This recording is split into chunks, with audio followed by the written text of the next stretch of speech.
Happy to be walking. Thank you for the company.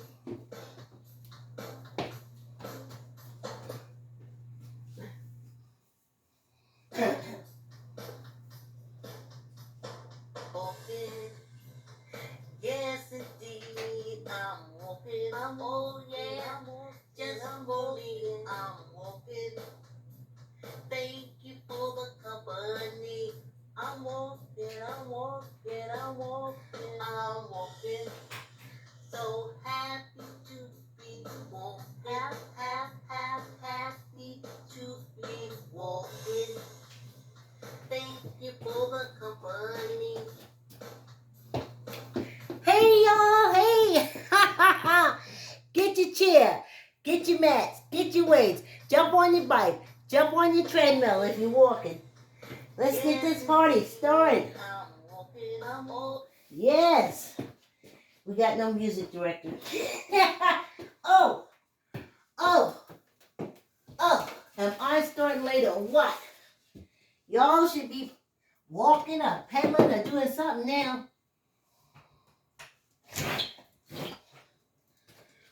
I'll tell you what's going on.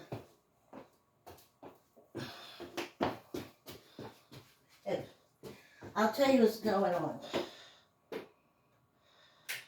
Power on. Bluetooth mode. My daughter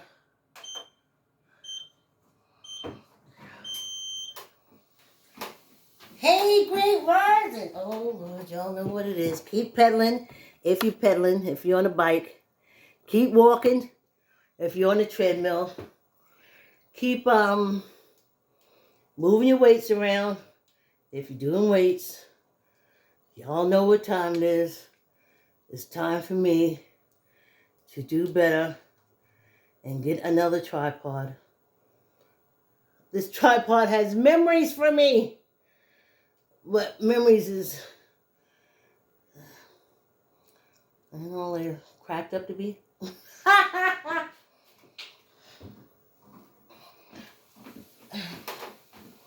All right, we're taking it. Yeah, great rise. I hope y'all had a nice night. Thanks for coming on the walk. Thanks for subscribing to the channel. Thank you, my subscribers. Your fuel that keep me going. Well, it hit me this morning. I said, okay, you got the first I'm walking. You got this, I'm walking. I like the symbols. Anyway, I'm sitting there thinking, and it jumped right into my head. My next theme song. And the name of it is, I'm walking, baby, trying to keep my feet and toes. I'll give you a preview, but I'll do it in GarageBand. I'm walking, baby, trying to keep my feet and toes. I said I'm walking, baby, trying to keep my feet and toes. 'Cause if I start walking, baby, won't nothing be left of me but a nose.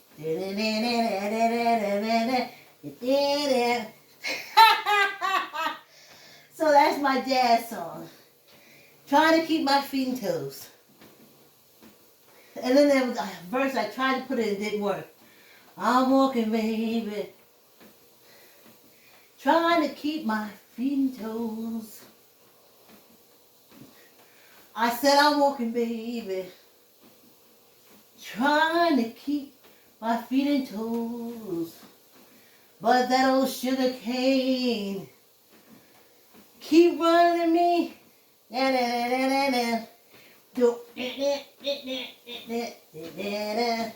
See, I don't have the last sentence. So, you see where my mind was this morning. I was like, okay, all right. And then I literally, what jumped in my head this morning, I got 6 months starting in June.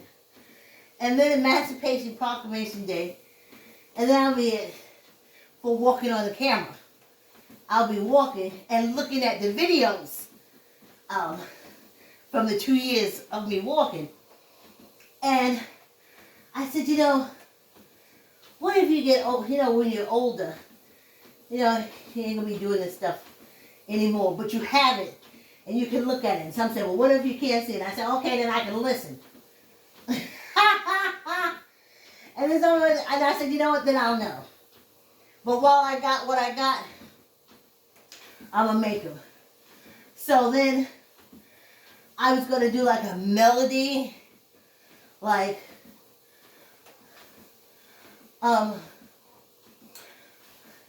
not to take it off, almost a parody. Loving me is easy 'cause it's wonderful. And exercising with me is all I wanna do. Moving me is more than just a dream come true. And every time that I do, it's out of love for me. Me, me, me, me, me. Me, me, me, me. Me, me, me, me, me. Me, me, me, me, me. Da, da, da, da, da, da. Oh, hope they don't strike the video. Anyway, something like that. I'm not gonna put that with that one. And then I said, I have a lot of classical music that I like. I said, maybe I'll throw, something like,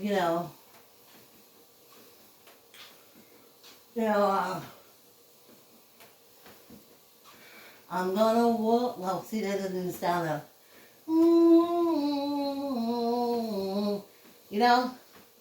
I love my lungs and kidneys. I love my lungs and kidneys. But see, I have to do the jazz song. And once I do the jazz song, the other songs will come in its turn. Great Rising, please like, comment, share. Tell a friend, tell a friend. Tell an uncle, tell an auntie. So, that's what I'm going to do. And I was thinking this morning, I was like, Maya Angelou said it. See, this is how contradictory it is. And all of my playwriting classes, all my screenplay writing classes, and even my nonfiction writing classes, they all said, they all asked a question. They said, who are you writing for? And a lot of people said it for me. And I said, nope, that's why your stuff ain't getting published. You have to write for white people because they buy books. I was like, oh, wow. We don't buy books? That's what they said.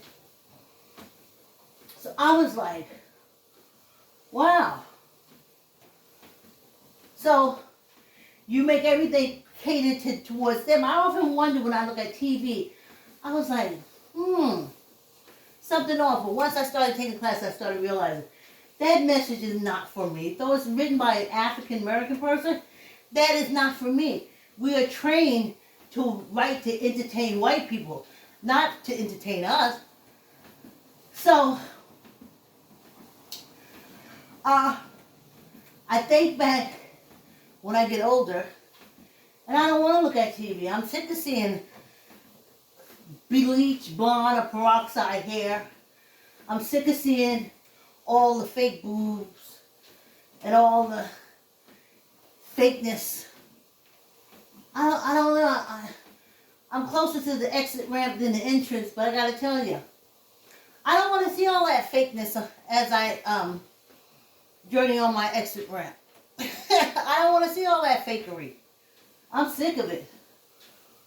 And I don't want to see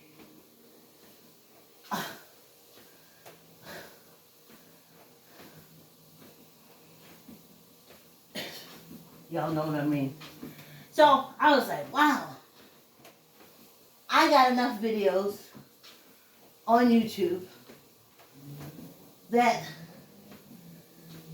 I can entertain myself. And as quiet as it's kept, I do enjoy my videos. When I'm uploading them and I'm listening to me, it makes me laugh. The song that I play, I'm walking, that makes me laugh. It makes me feel good. It makes fun. And that's what I want. I don't get that any other place. I don't think you gotta put down somebody.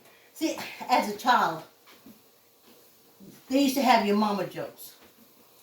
I used to have to leave because I would start crying. Because my mother, who was sick, was very precious to me. So all those, your mama so fat, your mama so black, your mother so skinny, your mother, I would be crying. And they couldn't understand. They were like, you're such a wimp, you're such a that. And I was like, I can't take my mama jokes. Then I guess I get a little older. They started doing like the dirty dozen. You sold this or you sold that. And again, I would start crying. I didn't like it. I was like, wow, ain't we supposed to be happy just to be? Why we gotta be all this? So anyway, I always cry. I don't like the insults and the stuff like that. So I know as I get older and I am limited in my entertainment choices, I'm kind of glad I have these videos that I can pop in. I wish I had some friends that had some videos on YouTube and I could just go to their channels. But I don't have that. So I was sitting this morning, I was like, yeah, my videos make me feel good. Y'all know we walking for 45 minutes, right? It makes me feel like I've accomplished something in my life. Every day I see it. I walk for 30 minutes, I walk for 45 minutes. I don't know where I'm going to be in life down the road. I don't know where I'm going to be. Where I'll need that encouragement. And I'll have my videos. And I want to keep loving them. And I want to keep loving me. And watching them and being encouraged. You know? So, like going back to when I was in school, they said, who you want to write for? And then they said, you got to write for the white people. You got to write so they'll understand. You got to use verbiage that they understand.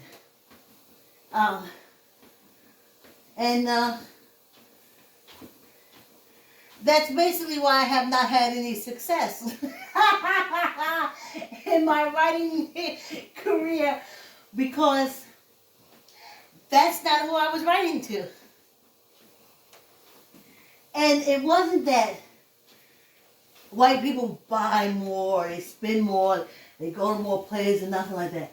That has nothing to do with it.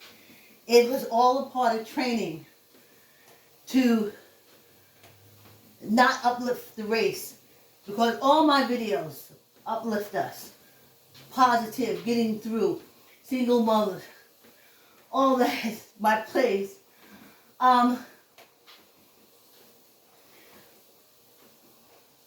All. And if they're not getting through, they're already there. And when I do it for the audiences, African Americans, they love it. But of course, the majority of the publishers and stuff are white, and they ain't gonna touch it because they want you to write to white people. So I totally understand that. But I enjoy my writing. So now with this YouTubers, and as I said, as I'm strolling along the exit ramp, I wanna, if I can't see my work come to life, I can hear my work come to life. And that brings me to, in June, I have 2 plays, I'm not going to tell you about it all, that I wrote when I was at SUNY doing the playwriting. I did 2 semesters playwriting. And when I came out, I didn't write them while I was there, but I got the idea of them and I didn't understand where it came from. But I wrote it anyway because sometimes as a writer, when those things get inside you, if you don't get them out through writing or something, they can basically be unkind. Like, I want my voice heard. Put that out there. Anyway, so I'm going to, for June, I have 2 one-act plays in honor or in homage to my dearest friend Martin. She was a transgender woman. The first one that ever looked at me and told me I was pretty. And that's, I'm going to have Neighbor Pat because I forgot about Neighbor Pat. Neighbor Pat was my friend. That's how I got to Bed-Stuy. Is through Pat, my friend. And Pat knew of Martin. They spoke every now and again, but Pat was over into her own thing. And then Pat moved and left me behind, and I had Martin. So, for Pride Month, June, I'm going to, I'm not reading the whole plays. I'll be like 10 pages, 1 week, 10 pages, 10 pages. I'll work it out to over the month. And that's what I'll do. And then, plus it'll be on YouTube, but I will be recording it for my personal records. And of course for FB. And that's how we're doing. I don't know, I never recorded Bed-Stuy Brownstone Stories for FB.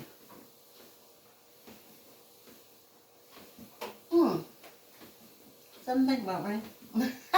I never uploaded the videos to FB. Cause, honey, I know how homophobic those folks are. They ain't like me, and I was born, and they said you a bastard, and they ain't like me, and I ain't do nothing. As the kid said, I ain't do nothing. All I was born. So, I know how them folks feel about the LGBTQA, etc., etc. And, so, I'm not gonna tax them. Maybe that's why I didn't upload it.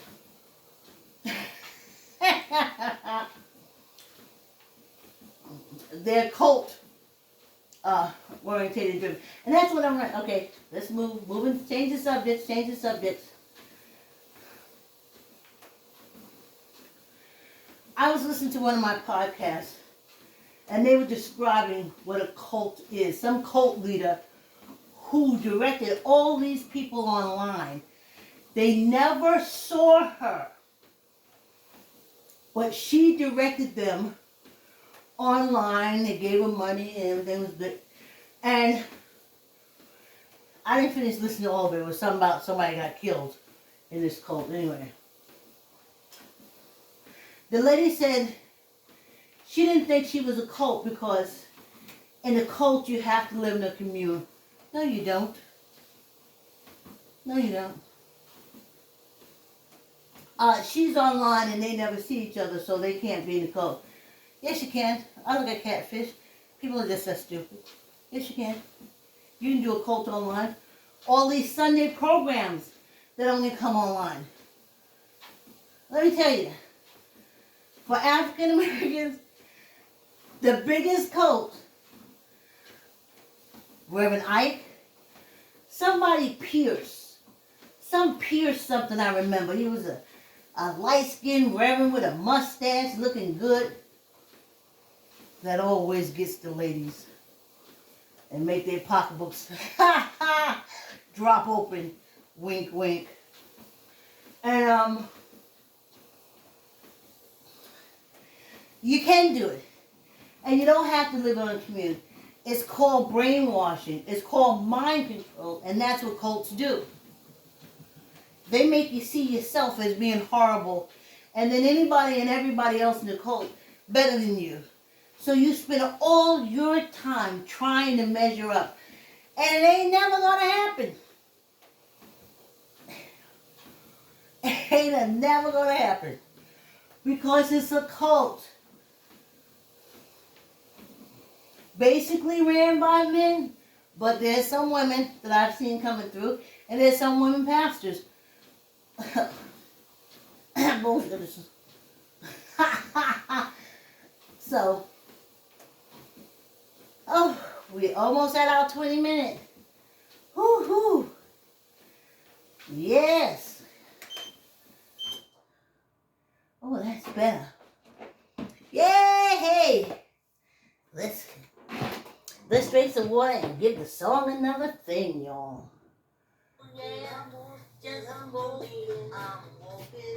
Please like, comment, share. Tell a friend.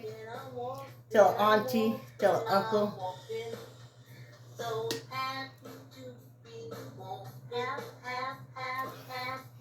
Whew. Thank you for the company.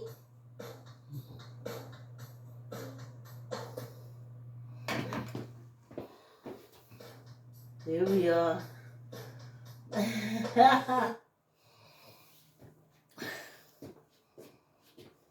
I just gonna get rid of this gum for a minute. I'm gonna stop putting it on the chair. I am very reckless with my gum. I need a spittoon. Let's knock this out, y'all. So we can get on with the day. Get on with the day, y'all. So,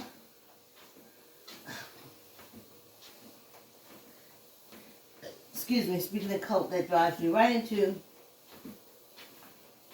my mother's side of the family. They came up from Smithfield, Virginia. According to my cousin, my mother's first cousin, she said, we were poor, but your mother was poor. And my cousin, honestly, a wonderful woman. She had one son, and she fostered not thousands, but a lot of kids in Baltimore. She opened up her home, her life. She, as far as family is concerned, when I look back at it, I kind of always knew I wasn't alone. Because one thing about Aunt Alice Lee, you can show up on her doorstep with your bags. You can just show up. And she'd take you right in. That was Aunt Alice Lee. And Aunt Alice Lee left Smithfield and went as far as Baltimore. My mother and them came all the way to Harlem.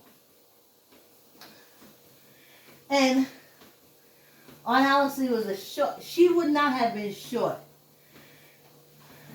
If her legs wasn't bowed, she was maybe 5 feet. Her legs were very bowed. If her legs were straight, she'd be about 5'6", 5'7". I mean extremely bowed. And she said, we was my Aunt Elsie is saying that because you don't call older cousins, like that's my mother's first cousin, my second cousin, but you can't, I couldn't call her Alice Lee.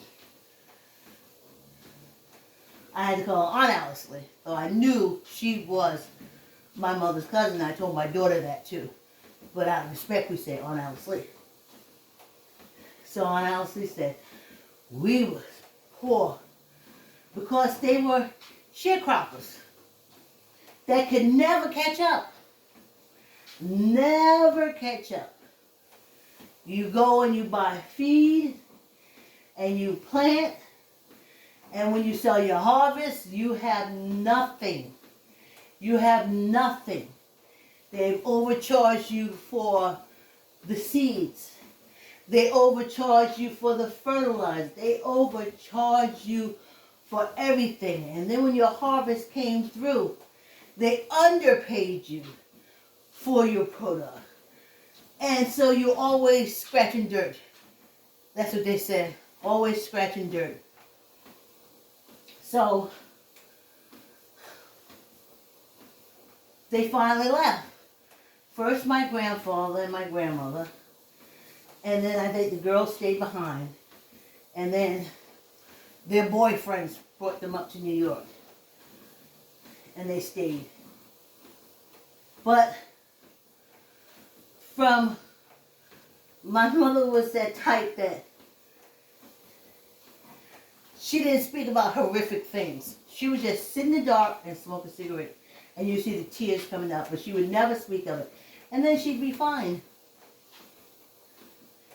And she hated racism. She just couldn't understand why the color of your skin should stop you from being able to learn. Not the fact that you can learn. But it's easier for them to cut off education and say you're stupid. They do it with women. White women don't know it though.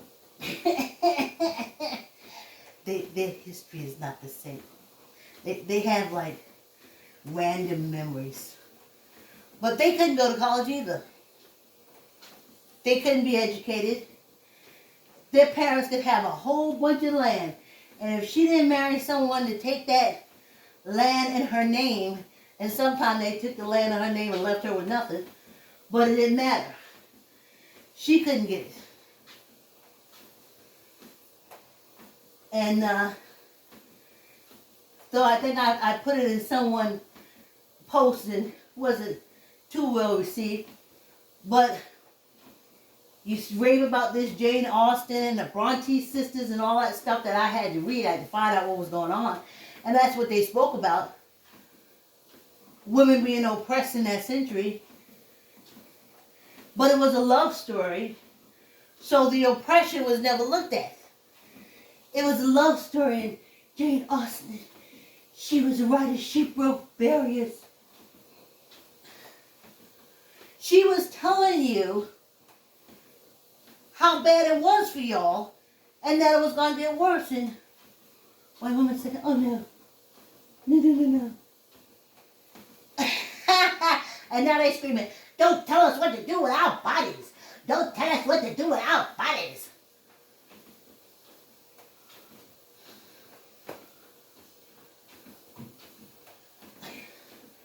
Then just start telling you what to do with your body and anything else.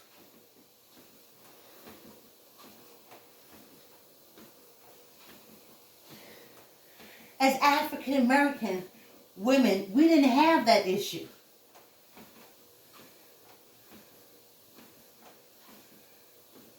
They didn't care that much. We were used as for experiments for abortion. There was aborting our kids left and right. If you look, baby, that's why they didn't go to doctors.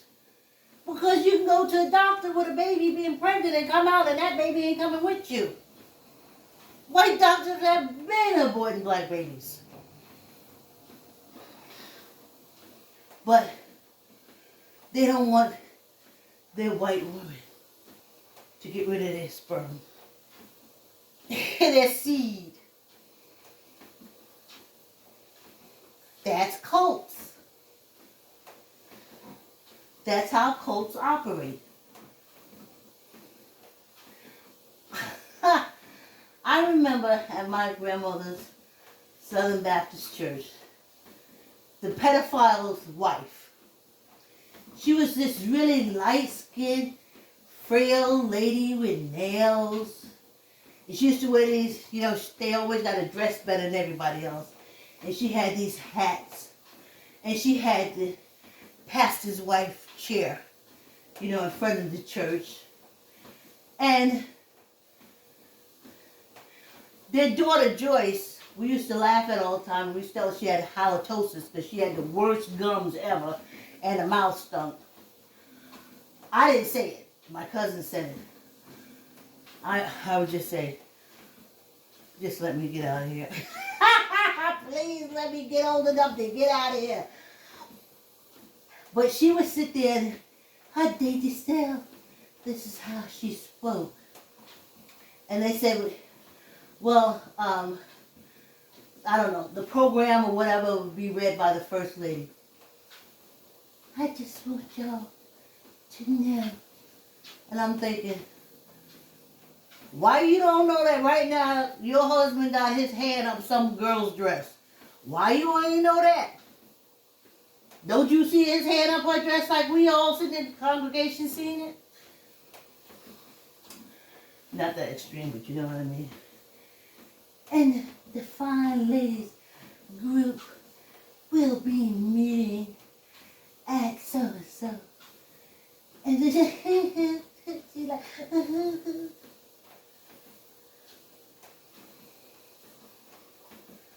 and she always had her heels on, tippy-tippying around.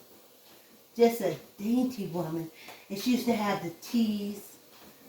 She used to have her teas and everything was so nice.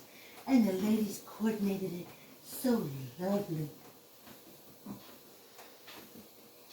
I was like, okay, look behind you. Your husband disappeared? He probably got some teen trapped in the closet right now trying to take her virginity.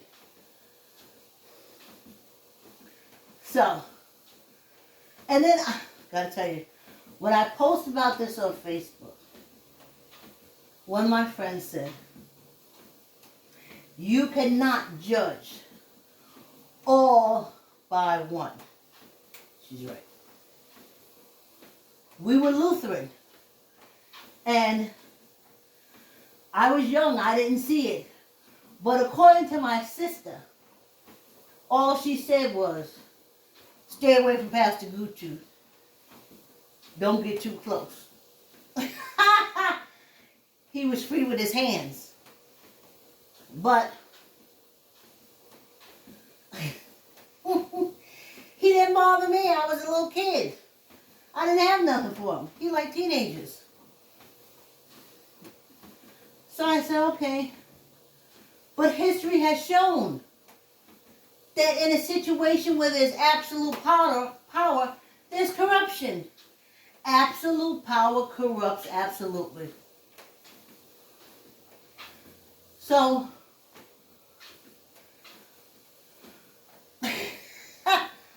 I didn't think it. When I went down south, that was Pastor Gucci. I knew, didn't have any breasts. When I was down south, I was a teenager, my sister's age, around Pastor Gucci.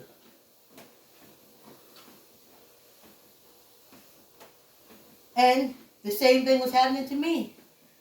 Pastor Gucci was in Brooklyn, New York. Pastor Barr was in Charleston, South Carolina.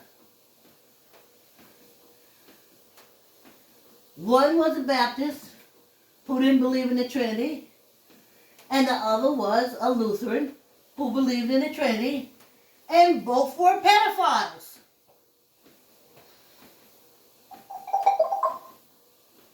Because they had absolute power.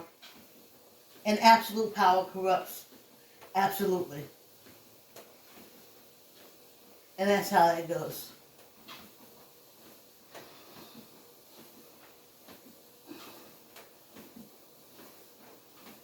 So, circling back around. So my Aunt Alice was telling me about our Virginia family. Now, I know those folks is nasty. I went down to the family reunion. We stayed at our cousin's house. And of course, he kept bumping into me. That's what they do. That's what they used to do at the church of old men. They didn't outright touch you. They accidentally bumped into you. You know? It was the freaking sickest thing ever. Now, I ain't saying all of it. I'm going to tell you, my sister and them went to, Bridge Street Baptist in Brooklyn, New York. Reverend Lucas and his wife, Barbara Lucas. And I remember it like yesterday because I was working on us building Africans in American Theme Park. We had been registered as a nonprofit organization.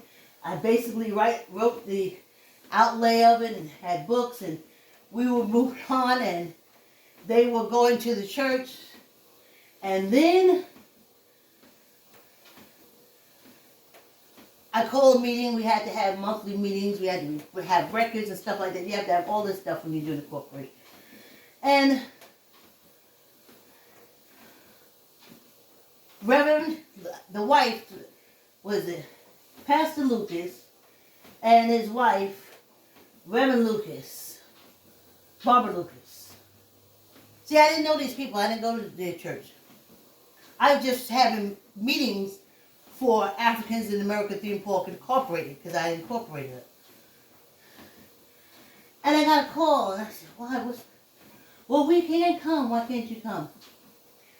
Well, it went something like, Barbara Lucas found out that Reverend Lucas got 3 kids in the congregation. And now she mad she gonna start her own church. So they have to go with her. And I'm like, no, wait a minute. Wait a minute. Wait a minute. We built a corporation here. We are incorporated. We're building a corporation here. We got to stay true to where we're going. And they said no. They'd have to go to church to help Reverend Lucas rebuild her church. It kicked me out of YouTube. Let me see if I can go back in. Let's see. It could be the whole Reverend Lucas thing. Sometimes you ain't supposed to mention people's name. I don't know. Anywho, I'll just upload the other video. We'll keep going. So, I get a call. Well, we can't make the executive board meeting for African American Theme Park because we got to help Reverend Barbara Lucas, build her church. So the church is split in the middle. Half went with him because I think the deacons kicked him out. And half went with her. And my sisters and them went with her. So, I tell you, it's something. So I said, okay. So we made up another weekend where we can meet. I said, we got to do these monthly meetings. We got to have it on record. So I get a call. Well, we can't make it to the meeting. Why can't you make it? Now, here's the thing. Yeah, we could have been successful with African American Theme Park, or we could have made enough money that Disney would have either paid us to shut up, or we'd have been able to get funding. But that wasn't important. What was important was that Reverend Barbara Lucas has her church, and they had to help her. So I was talking business, but helping Reverend Barbara, whose husband cheated on her with church members, and they got kicked out, was more important to them than building a corporation where maybe Disney would have paid us to shut up. Maybe somebody else would have paid us to go forward. But it was important. Their souls going to heaven. Let me tell you, that's a cult. If they didn't help Reverend Barbara with her church, their souls would go to hell. And I remember looking at that phone saying to myself, what in a freaking twilight zone? Am I in a fucking twilight zone?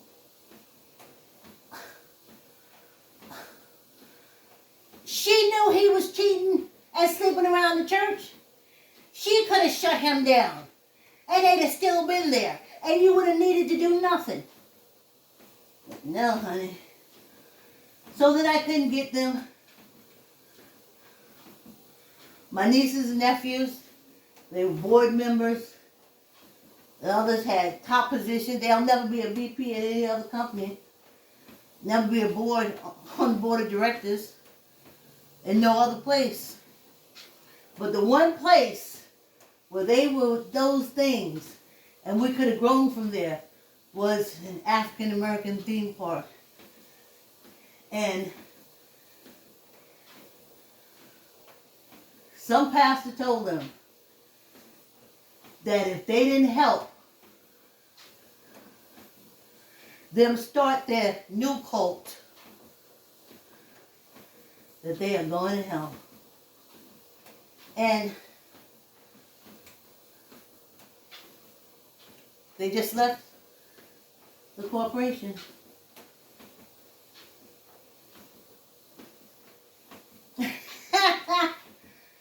And still, even with the corporation, I still was indoctrinated. I listened to gospel. I wasn't going to take my butt in no church. I wasn't going to be poisoned that much. No, I wasn't going to be poisoned that much. Whew. 5 minutes, y'all, and the walk is over. Let's do some hand exercises. So, down in Smithfield, Virginia, the people who were responsible for all that oppression and all that starving and stuff like that was them good old Christian cults, honey. Ain't that something? You can walk by and watch African Americans starve. You could take their money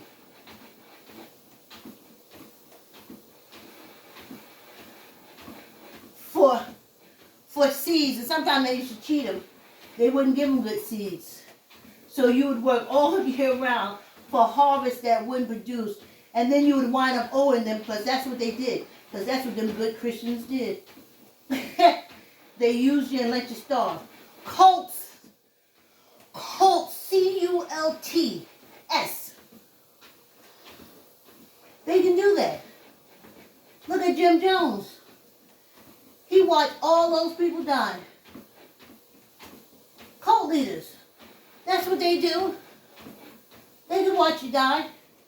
They can watch you starve.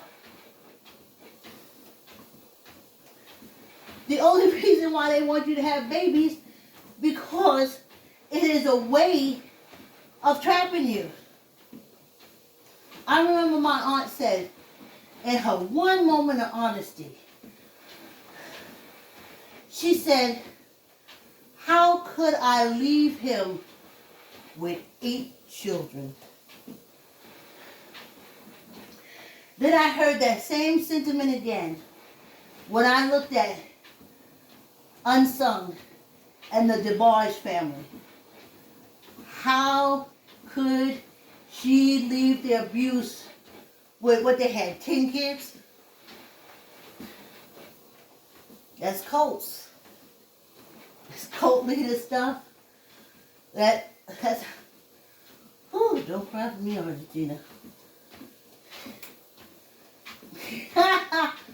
All I can say is I'm glad I'm closer to the exit ramp than the entrance. Tuck in your elbow. Let's do 10. 1, 2, 3, 4, 5, 6, 7, 8, 9, 10. Hey! Let's do this other one. Tuck in your elbow, squeeze your gut. 1, 2, 3, 4, 5, 6, 7, 8, 9, 10. Whew, what's the good luck?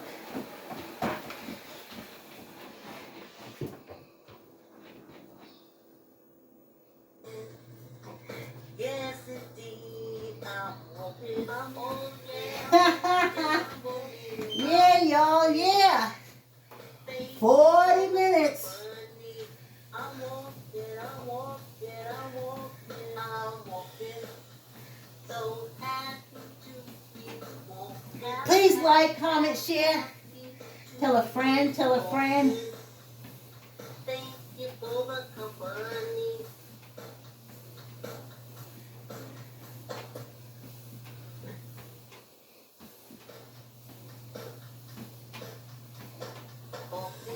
Yeah, thanks for the company, y'all. And I'll see you. Oh, no, have a great day. And I'll see you tomorrow.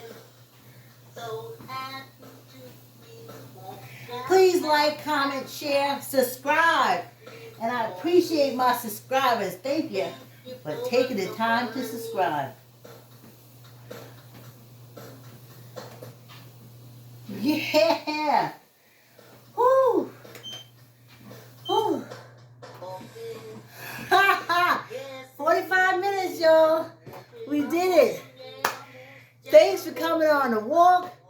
Please like, comment, share, subscribe. And I'll see you tomorrow. Have a wonderful day.